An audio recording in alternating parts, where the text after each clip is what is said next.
اسم ربك الأعلى الذي خلق فسوى والذي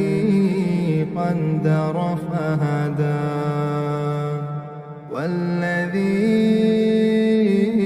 أخرج المرعى فجعله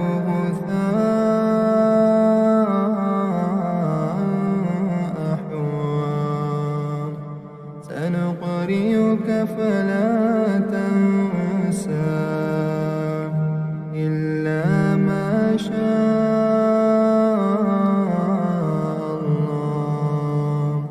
إنه يعلم الجهر وما يخفى ونيسرك لليسرى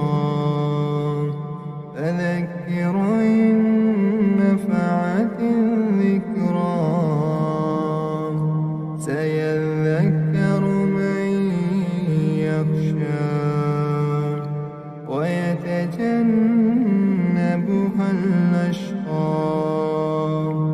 الذي يصلى النار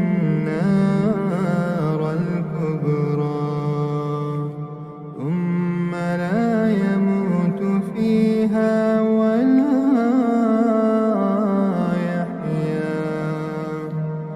قد أفلح من تزكى وذكر اسم ربه فصلى بل تؤثرون الحياة الدنيا والآخرة خير وأبقى